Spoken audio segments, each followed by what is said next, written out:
He rescued a shivering alien child and gained the attention of her royal mother. The proximity alarm woke Jace 3 minutes before touchdown. He'd been dreaming about Emma again, her laugh, the way she used to steal his rations during long hauls, but the klaxon stripped it away, left him blinking at the ice-scoured viewport as Talvec 7 filled the forward screen. White, nothing but white, broken by the occasional dark scar of exposed rock. He killed the alarm and ran the landing sequence by muscle memory, fingers moving across controls worn smooth by a decade of freight runs. The ship shuddered as it punched through the moon's thin atmosphere, fighting crosswinds that could flip a lighter vessel. Jace corrected, compensated, brought her down on manual because the automated systems were garbage. The landing struts crunched into snow-packed ice. He powered down to standby, already reaching for his thermal jacket. Another supply drop, another 36 hours on a frozen rock. He'd done this run 17 times. He was halfway through the post-flight check when the console lit up. Proximity sensors, life signs. Jace stared at the readout. 2 kilometers northeast, faint biosignature, stationary, could be equipment malfunction, could be someone dying while he sat here running diagnostics. He pulled up the survey overlay, the coordinates mapped to a crevasse field, jagged tiers in the glacier where tectonic stress created a maze of ice walls and hidden drops. The biosignature flickered, weakened. Jace was moving before he'd consciously decided, grabbing his climbing harness and thermal kit. He keyed the comms. Tan. Static, then her voice clipped and tired. Harlow, you're early. Got a contact on sensors northeast crevasse field. Pause. Could be debris from the storm. That field's a killbox, Jace. Biosign's too clean for debris. Then it's probably dead by now. He was already sealing his jacket. Send coordinates to my nav.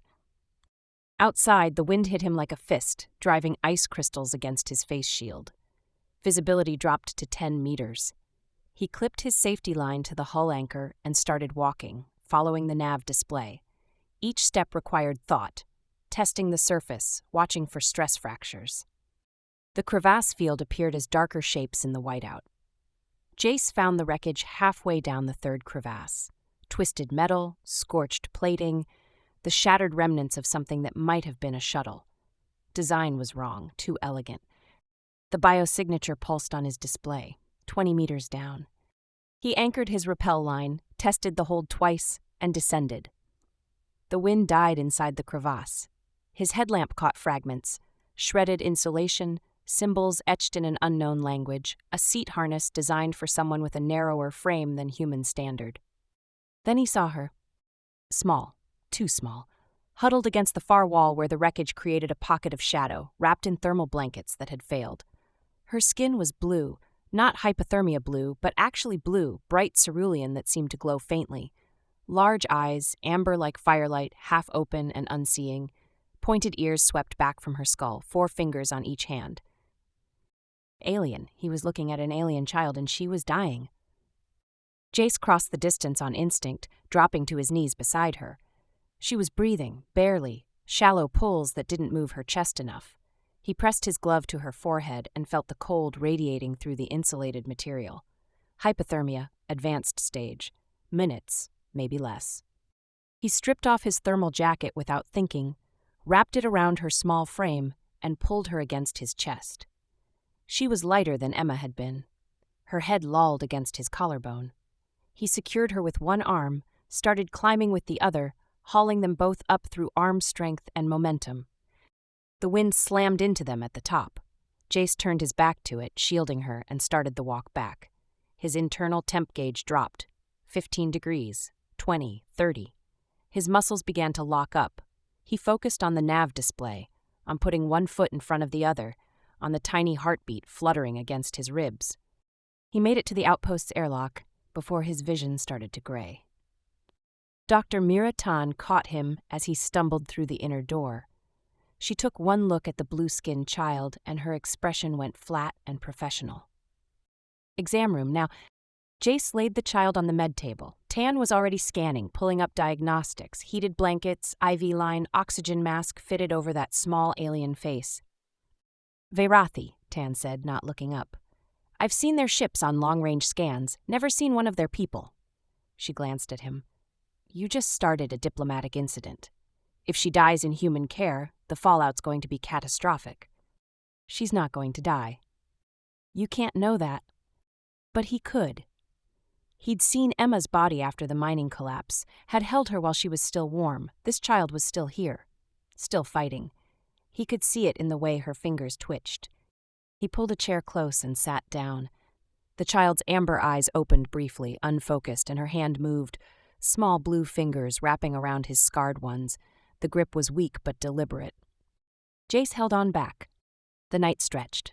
Tan came and went, adjusting IV rates, monitoring brain activity. Jace stayed. He watched the child's color slowly shift from pale cerulean to something deeper, healthier. Watched her breathing even out. Watched her sleep with her hands still locked around his finger. He hadn't allowed himself to care about anyone like this in 5 years. Hadn't let anyone get close enough to hurt him when they left. But sitting there in the dim medical bay, listening to the soft beep of monitors, he realized he'd already failed at keeping his distance. The alarm woke him at dawn, the outpost's perimeter alert. Something big had just entered orbit. Tan appeared in the doorway, her face drawn. Veyrothi warship, they're transmitting demands for the child's immediate return. Jace looked down at the small blue hand still gripping his. The child stirred, her amber eyes opening fully, focusing on his face. She didn't let go. They're sending someone down, Tan said quietly. An Empress. The airlock cycled 20 minutes later. Jace stood as the inner door opened, still positioned beside the child, and met the gaze of the woman who entered, flanked by armed guards. She was tall, taller than him by inches, with skin the color of a summer sky and white hair pulled back in an elegant topknot. Her eyes were amber gold, striking against the blue, and they swept the room with an intelligence that felt predatory. She was beautiful in a way that made him think of blades and winter stars. Alien, utterly alien, and impossible to look away from. Her gaze locked onto the child, then shifted to Jace. When she spoke, her voice was low and measured, carrying absolute authority. Why did you touch my daughter? Not gratitude, not relief, accusation. Jace met those amber eyes and felt every hour of exhaustion, every year of grief. He was too tired for diplomacy. Because she was dying, he said, and I wasn't going to let that happen. The Empress stared at him. Something flickered in those eyes, surprise maybe, or recognition. Behind her, the guards tensed. You presume much, human. I presume nothing. She needed help, I helped. The child made a soft sound. Her hand tightened around Jace's finger. The Empress's gaze dropped to their joined hands, and for the first time, her control slipped. Her eyes widened fractionally, her lips parted. The room went silent. The Empress crossed the space in 3 strides, her movements liquid and precise. She stood close enough that Jace could see the darker blue patterns tracing her temples. She looked at her daughter, then at Jace, and he watched her trying to process something that clearly violated every expectation. Sora reached for him with her free hand, a small instinctive gesture. The Empress's voice when it came was quieter. She has bonded with you. It wasn't a question. Jace didn't have an answer that would make sense, so he just nodded. The Empress studied him, his worn tactical gear, his scarred hands, his face marked by too many years in hostile environments. He had no idea what she saw, had no idea what calculation was happening behind those unreadable amber eyes. Finally, she spoke. You will accompany us as her recovery escort. Your Majesty, one of the guards began. She silenced him with a gesture. Her gaze never left Jace's face. The child requires continuity of care. You will provide it. It wasn't an invitation. It was an order, delivered with the certainty of someone who'd never been refused.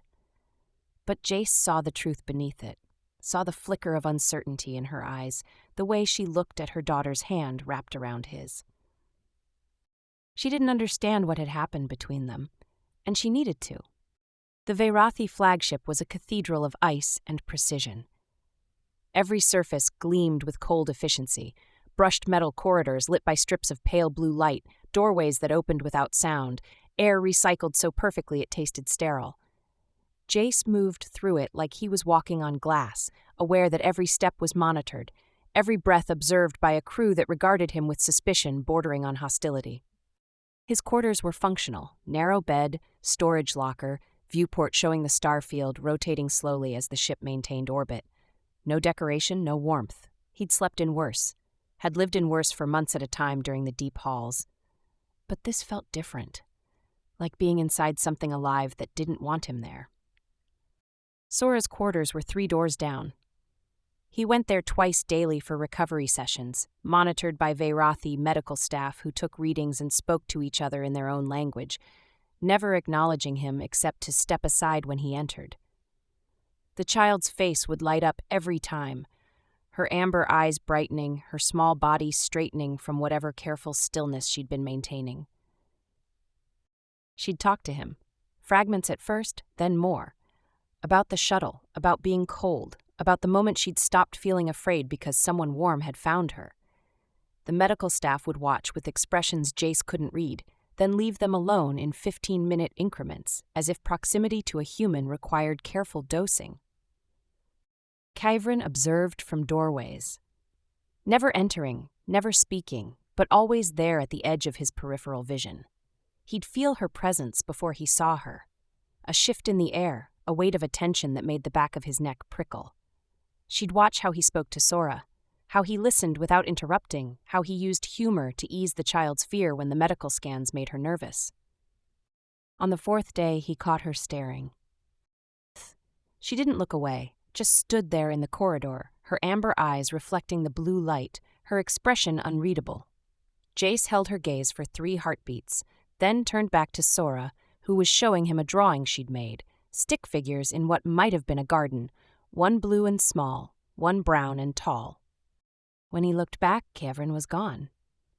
The assassination attempt came during a diplomatic reception in the ship's central atrium.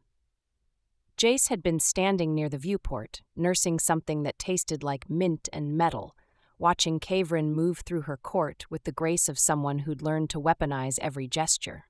She wore fitted armor in deep gray with blue accents, every line deliberate. Her white hair caught the light. She was speaking with an older Veirathi female whose expression was carved from ice, and Jace noticed the way Kyvrin's shoulders tightened fractionally, the only tell that something was wrong. The lights cut out. Emergency systems kicked in 3 seconds later, dim red illumination that turned everyone into shadows. Jace moved on instinct, pushing through the crowd toward where he'd last seen Kyvrin. Someone shoved past him. He heard a weapon discharge, the sharp crack of energy meeting metal. Then Kyvrin was there, grabbing his arm, pulling him toward a maintenance access panel. Her grip was strong enough to bruise. "Move," she said, and he moved. They dropped into the maintenance tunnels, narrow passages lined with conduits and junction boxes, barely wide enough for single file. Kyvrin led, her movements efficient even in the confined space. Behind them, Jace heard voices, footsteps, the hiss of doors cycling. "How many?" he asked, keeping his voice low. 3, maybe 4. "Armed?" "Assume yes." They reached a junction. Kyvrin pressed against the wall, listening. Jace positioned himself opposite, scanning the tunnel behind them. His hand found a loose conduit bracket. Not much, but better than nothing. "Why you?" he asked. "Why now?" She glanced at him, her amber eyes luminous in the dim emergency lighting. "Because I made a decision they consider weakness. Because I brought you here." "That's on me, then." "No," her voice was sharp. "It's on whoever believes compassion is vulnerability to exploit." Footsteps echoed closer. Kyvrin's hand moved to a panel, entering a code that opened a hatch above them. She went up first, fluid and fast. Jace followed, emerging into a storage bay filled with supply crates. They sealed the hatch, and Kyvrin wedged a cargo container over it. Silence settled, both of them breathing hard, adrenaline fading. Kyvrin leaned against the container, and for the first time since he'd met her, she looked tired. Not weak, tired. There was a difference. "Why did you save Sora?" she asked. "Humans are supposedly driven by self-interest, by profit. You asked for nothing." Jace set the conduit bracket down, flexed his hands. "I had a daughter, Emma. She died 5 years ago in a mining collapse. I was off-world on a supply run. The words came slow, each one requiring effort. I wasn't there, couldn't save her. When I found Sora, I couldn't." He stopped, swallowed. I couldn't let another child die because I didn't try hard enough. Kavrin listened without interrupting. Her expression softened almost imperceptibly. When she finally spoke, her voice had lost its edge. I lost my mate to betrayal, political rival, poison. He died slowly enough to know what was happening. She looked at her hands. I loved him. The court saw it as weakness, sentiment that compromised judgment. After he died, I chose to stop feeling. Safer that way. No vulnerability, no pain.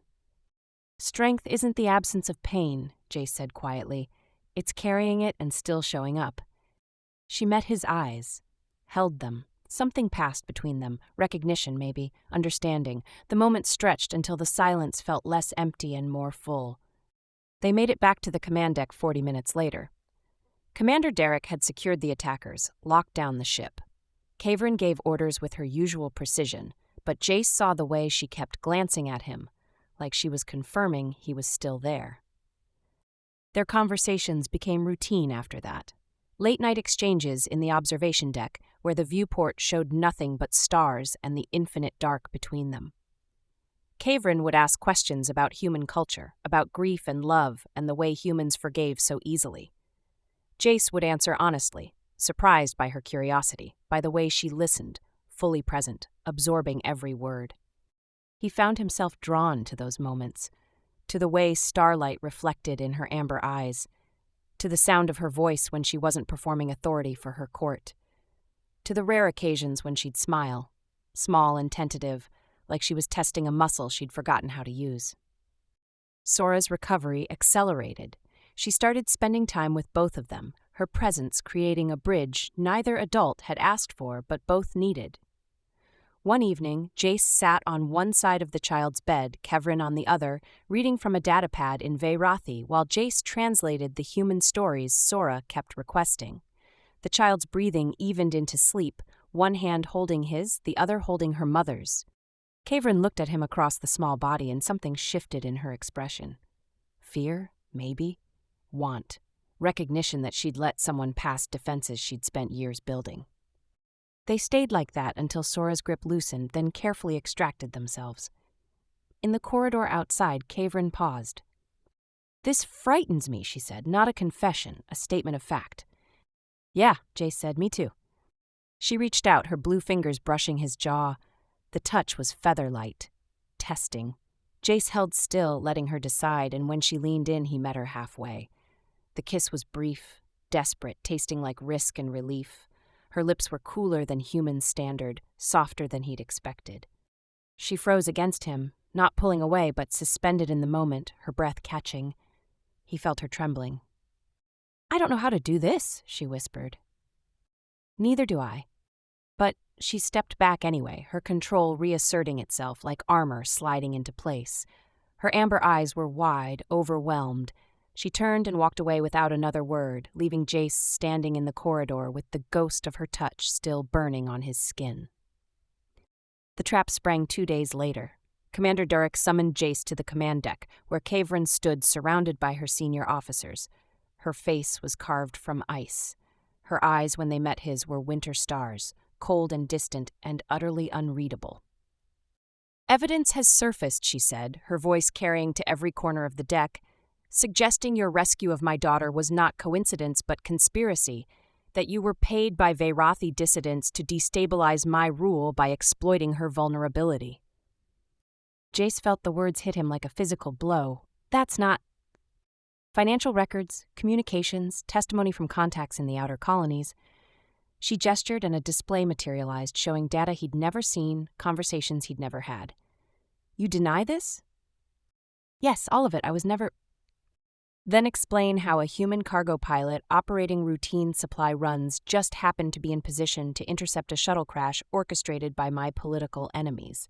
Explain the precision of your timing. "I can't explain it because it wasn't planned. I saw a distress signal and responded. That's all." Her expression didn't change. Behind her, officers watched with the same cold assessment. He realized with dawning horror that she'd already made her decision, that every word he said was just noise against a verdict already rendered. "You will be confined to quarters pending full investigation," Kavrin said. Her voice was steady, absolute. Security will escort you. Caverin, that is Empress Caverin. You will address me appropriately or not at all. Guards moved to flank him. Jace looked at her, really looked, and saw the truth beneath the ice. She was terrified that she'd been right all along, that vulnerability was just weakness dressed up as courage, that letting him close had been the mistake she'd spent years armoring against. She'd chosen fear over trust, chosen the throne over him, and there was nothing he could say that would change it. The guards led him away. He didn't resist, just looked back once and saw her standing there, perfectly composed, her amber eyes burning with something that looked like grief, but that she'd never admit to feeling. The door to his quarters sealed with a sound like finality. Jace sat in lockdown and replayed Kyvrin's expression when she'd turned away from him. The ice in her voice, the way her amber eyes had burned with something she refused to name. He'd been in enough hostile situations to recognize fear when he saw it, but this was different. She wasn't afraid of him.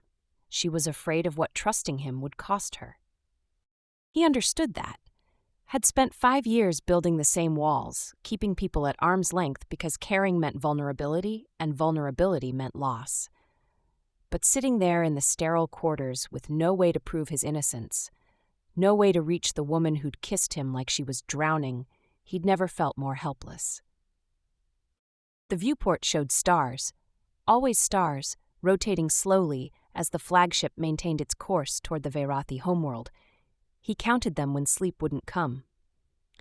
Tried not to think about Sora asking where he'd gone, tried not to imagine Caverin standing in that observation deck alone, telling herself she'd made the right choice.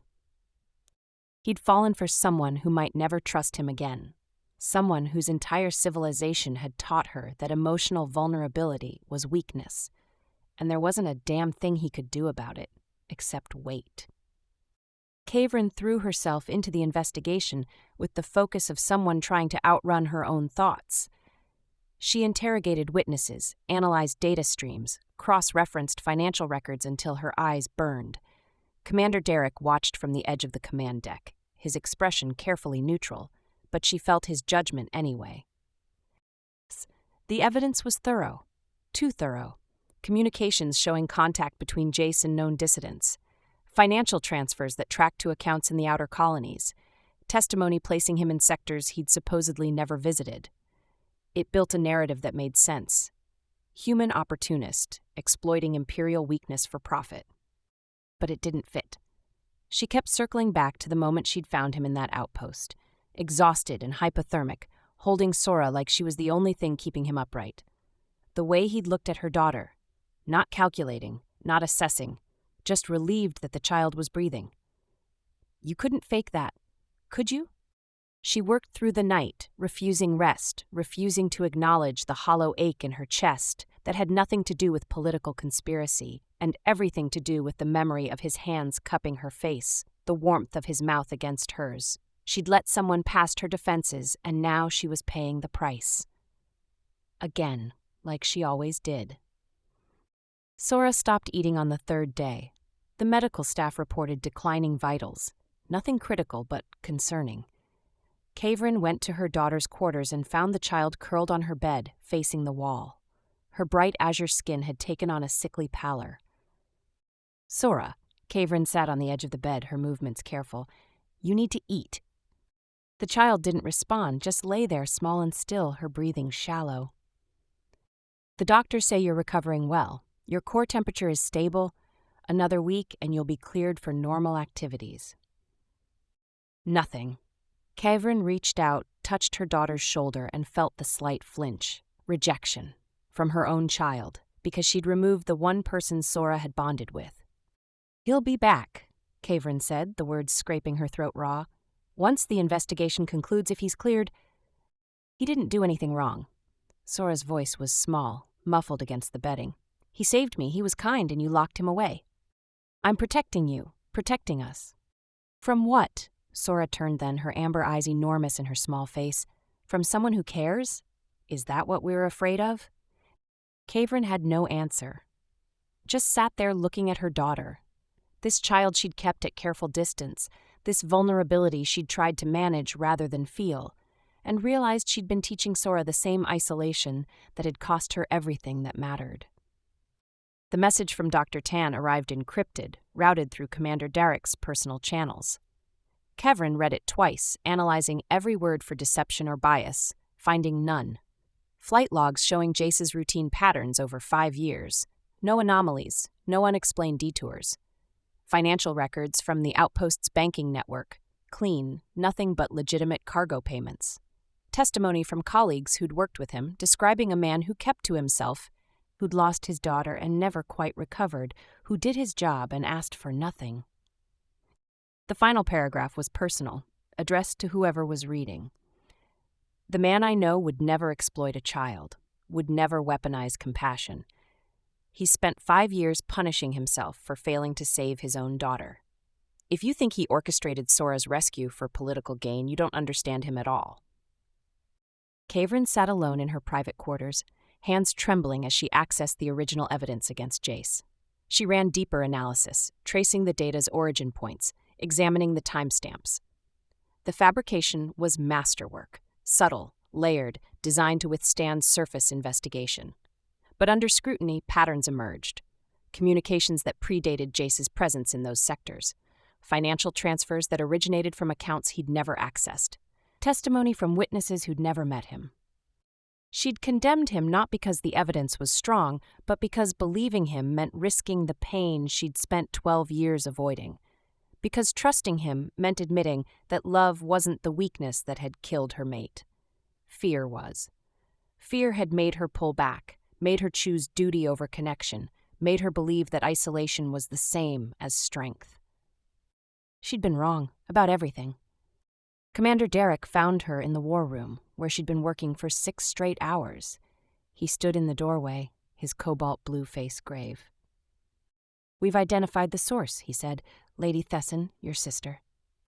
Kavrin looked up from the displays, felt something cold settle in her chest. She orchestrated Sora's abandonment, orchestrated the false evidence against the human, all of it designed to expose what she considers your weakness, your capacity for emotional attachment. She's been building a coalition, plans to challenge your claim to the throne. "Where is she?" "Council chamber, waiting for you." Kavrin stood, sealed her armor, felt the weight of command settle across her shoulders like it always did. But this time, something was different. This time, she wasn't armoring against vulnerability. She was protecting it. The council chamber fell silent when she entered.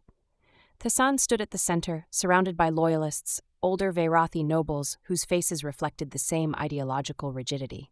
Her sister's copper eyes tracked Kavrin's approach. "Empress," Tessin said, the title delivered like an insult. "Have you concluded your investigation?" "And found that the human manipulated you, exploited your daughter's trauma, confirmed every concern about your fitness to lead." "No." Kavrin's voice carried to every corner of the chamber.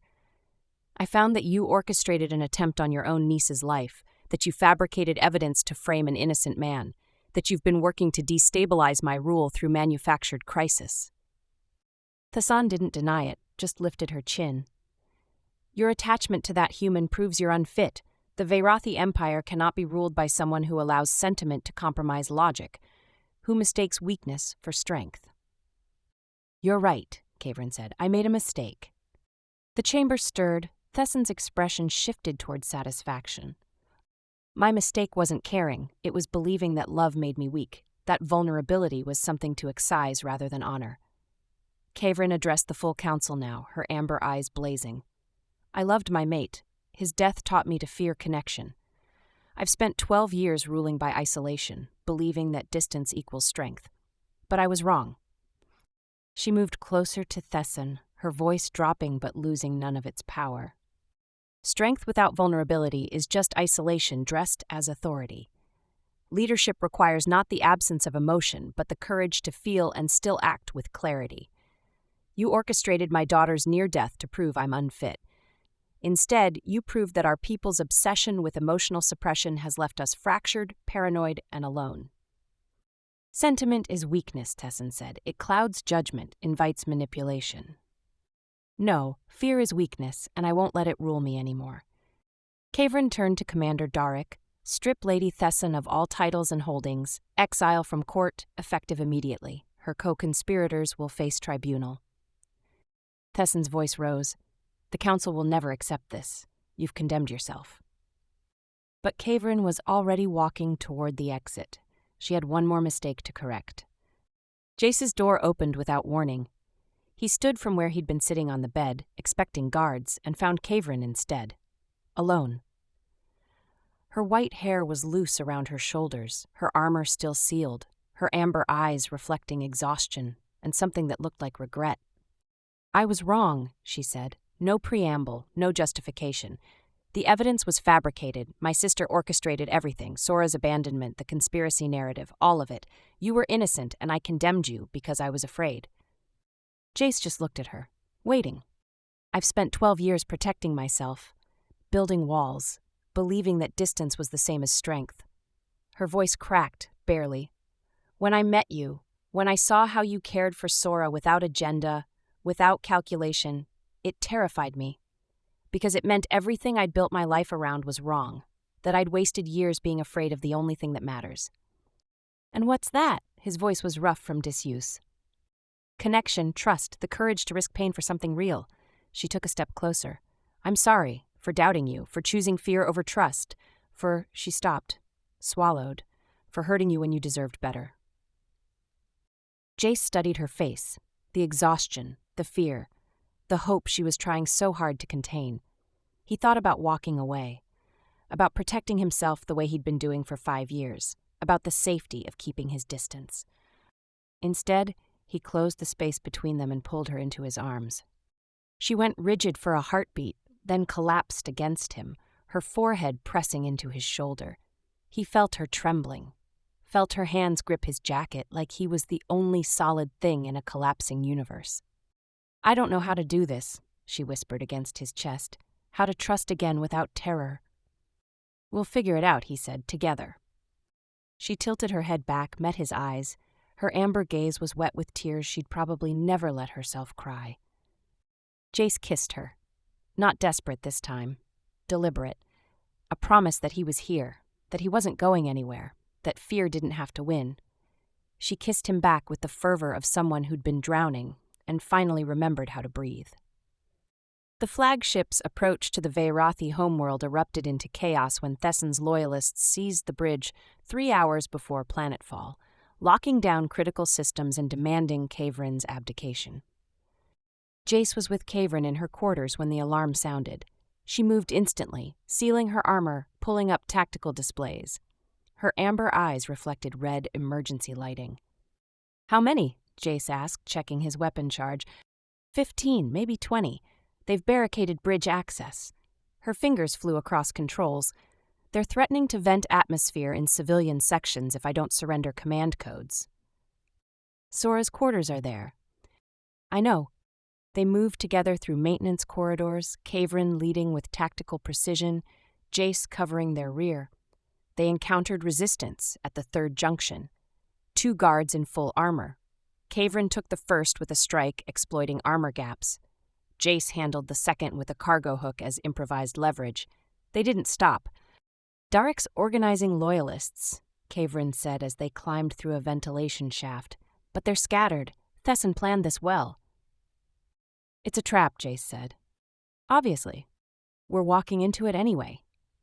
She almost smiled. You have a better idea? Not even slightly.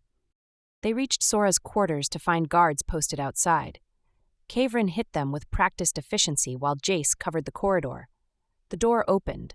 Sora ran to them, wrapping arms around Jace's legs before reaching for her mother. Kavrin gathered her daughter close, and Jace saw raw, unguarded love in the Empress's face.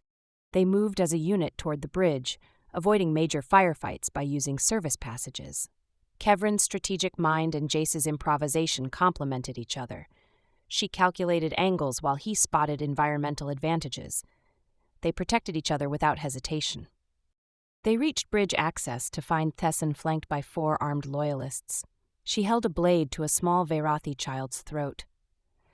Kavrin froze, her weapon dropping fractionally. started entering her command codes, choosing her daughter over the throne exactly as Thesson had predicted.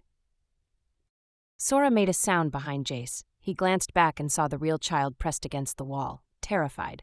He looked at the child Thesson held, similar but wrong, a decoy. "Kavrin," he said quietly, "that's not Sora." She froze, looked at him, then back, and rage replaced fear in her amber eyes. Thesson realized her mistake too late. Kavrin moved with lethal precision, closing distance and disarming her sister. The decoys scrambled away. Thesson's loyalists raised weapons, but didn't fire. Couldn't, with their leader captured. Commander Derek entered with 20 guards, weapons trained on the insurgents. The standoff lasted 3 heartbeats before Thesson's forces surrendered. Kavrin held her sister at arm's length, the blade now in her own hand. For a moment, Jace thought she might use it. Instead, she lowered the weapon. "You wanted to prove I'm weak," Kavrin said, her voice carrying across the bridge. "You orchestrated my daughter's near death, manipulated evidence, staged a coup, all to demonstrate that love compromises leadership." She released Thesson, stepped back. "You were wrong. Love doesn't weaken me. It focuses me. My daughter is worth more than any throne. But that doesn't mean I can't have both." She turned to Derek. "Secure the prisoners, send word to the council we're proceeding with planetfall." Then she crossed to where Jace stood with Sora and gathered them both close. The real Sora, solid and safe and trembling with relief. "Thank you," Kavrin whispered, "for seeing what I couldn't." "Partners see what partners miss," Jace said. The council convened on the Veirathi homeworld in a grand chamber beneath vaulted ceilings that reflected light like ice. Kavrin stood before them, Jace at her side, not behind but beside, equal. "You bring a human before this council," the eldest counselor said. "You claim he should witness proceedings reserved for Veirathi nobility." "I bring my partner," Kavrin corrected. "The man who saved my daughter's life, who stood beside me during an armed coup, who has demonstrated more courage than many in this chamber." "He is not one of us. No, he hasn't spent centuries suppressing emotion until we've forgotten how to feel, how to trust." She addressed the full council. "Thesson orchestrated my daughter's abandonment to expose what she considered weakness, my capacity for emotional attachment. She believed leadership and love are incompatible. That vulnerability is corruption." "And you disagree?" "I know she's wrong. My recent decisions, informed by both logic and compassion, averted civil war, exposed corruption, strengthened our position." Kavrin's voice was steady. "I've ruled by isolation for 12 years. It made me rigid, paranoid. This human taught me that strength without trust is just fear wearing armor." Jace stepped forward. "I lost my daughter 5 years ago. Mining accident while I was off-world. I blamed myself. Spent years keeping everyone at distance because caring meant risk." He looked at Kavrin. "Your Empress taught me that courage isn't the absence of fear. It's showing up afraid and trying anyway. She risked everything to protect her child. That's not weakness. That's the strongest thing I've ever seen." Commander Darek rose. "I've served Empress Kavrin for 8 years. Her recent choices, influenced by her connection to this human, have been her most effective. She chose trust over paranoia, connection over isolation, and saved us from tearing ourselves apart." The vote was narrow, 7-5, but it held. Kavrin's rule was upheld. That night, in her private quarters with Sora asleep in the next room, Kavrin offered Jace a formal position. Cultural liaison between humanity and the Veirathi Empire. A role that would keep him aboard the flagship, close to both of them. "You don't have to accept," she said. "You have your cargo routes, your independence." "I'm not trapped." Jace took her hands, blue against his darker skin, cool against warm. "I found something I thought I'd lost forever. A family, a purpose, someone who sees my scars and doesn't flinch." "I have many scars," Kavrin said softly, "some you haven't seen yet." "Then we'll take our time, learn them together." She leaned into him, her white hair falling across his shoulder. Through the viewport, stars wheeled in the infinite dark, same stars that had watched over them since that frozen moon. "I don't know how to do this," she admitted, "how to love without fear." "We'll figure it out," Jace said, "together." She tilted her head back, met his eyes. Her amber gaze reflected starlight and something warmer, hope, trust, the courage to believe that vulnerability wasn't the end of strength, but the beginning of something better. When he kissed her, she kissed him back with the certainty of someone who'd finally stopped running. The fear was still there, probably always would be, but so was the willingness to face it, to show up afraid and try anyway. Sora's door opened. The child padded out in sleep clothes, rubbing her eyes, and climbed between them on the observation couch. She took Jace's hand in one of hers, her mother's in the other, and settled against Kavrin's side with the contentment of someone who finally felt safe. Kavrin looked at Jace over their daughter's head, not by birth, but by choice, by bonds forged in ice and fire. Her expression held everything she still struggled to say aloud: gratitude, wonder, love that terrified and sustained her in equal measure. Jace smiled, squeezed Sora's small hand, let himself believe, for the first time in 5 years, that moving forward didn't mean forgetting. It meant allowing himself to protect and be protected again. Outside, the stars continued their eternal dance. Inside, 3 people who'd learned to survive alone discovered they were stronger together.